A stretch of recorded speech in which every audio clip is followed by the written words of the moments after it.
Good morning. It's Monday, the start of a new week, and I hope you had a great weekend. Summer arrived on Saturday, and it sure feels like it, doesn't it? You know, lately things are changing so rapidly, it's hard to get a handle on what's allowed, what to do, what we can't do, even how to feel. In fact, every day as I watch the news, I get more and more confused and more upset at what I see happening. And I can't help but believe that God looks on us and laments yet another incident that saddens his beloved creatures and mars his good creation in ways he never wanted when he created all things and said they were very good. This pandemic, with its sickness, the poverty that makes this far worse for millions, the disruption, and most of all, the death. None of it is part of God's original plan. And now we see the result of racism and injustice, hatred and violence, and we see a government unable to address the problems. Again, none of it part of God's plan. But you know what? None of this is also new to God. The Bible is full of stuff like this. We see these types of scenarios throughout Scripture, especially the Psalms. Actually, Psalm 91 gives us a glimpse of the various sufferings we can expect in our lifetime. Listen to these. The fowler's snare. You know what that is? That's bait that is set to trap something and potentially kill it. The terror of night. The arrows that fly by day, those things that come at us all day long. The pestilence that stalks in the darkness. You know what that is? I looked it up.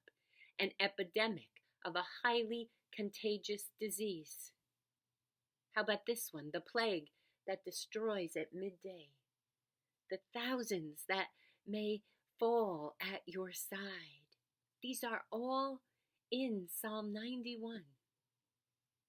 Gosh, the psalmist could be describing now, right? That about covers it, don't you think? Disease, conflict, terrorism, unrelenting fear, injustice, death. At morning, midday, night, under the cover of darkness, or in the bright light of day. My friends, suffering will come, period. And it sounds morbid and overwhelming, and it is, unless we find the one place of safety nothing can crush. The psalmist knew this, which is why he doesn't leave us in that pit of despair, thank goodness. Instead, he describes a refuge so secure we can rest in spite of the struggle in our midst. He says, "Whoever dwells in the shelter of the Most High will rest in the shadow of the Almighty. I will say of the Lord, He is my refuge and my place of safety, my God, and I will trust Him." Psalm 91:12. It's beautiful, right? In fact, several chapters earlier in Psalm 31, the writer said something similar. Your granite cave is a hiding place, your high cliff nest, a place of safety.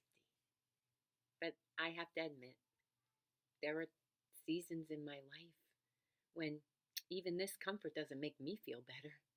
When bad things happen, pain comes, loss steals life right out of my hands.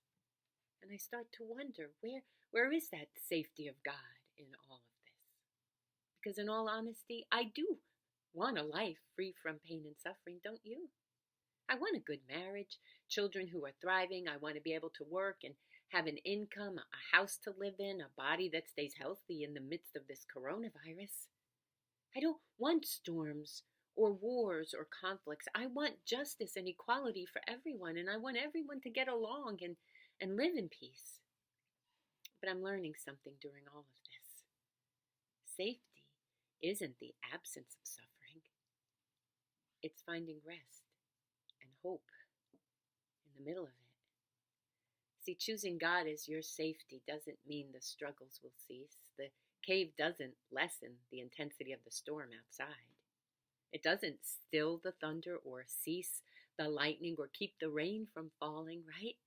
It doesn't prevent the coronavirus from getting you, and it doesn't miraculously make everyone love each other. Instead, the cave provides a place of peace, a respite from the storm, an opportunity to take a moment and strengthen, reevaluate, regroup, renew, even as the storm continues to swirl. And it gives us a chance to be still for a while.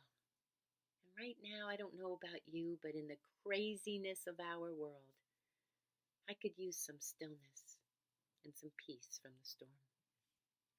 So today I was thinking maybe we can start our week realizing that yes, we have tons of stuff happening in our lives and our nation right now, and lots of it is confusing, upsetting, downright bad.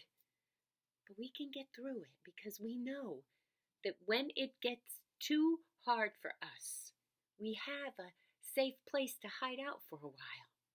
It's a place of rest, a place of peace, a place of hope.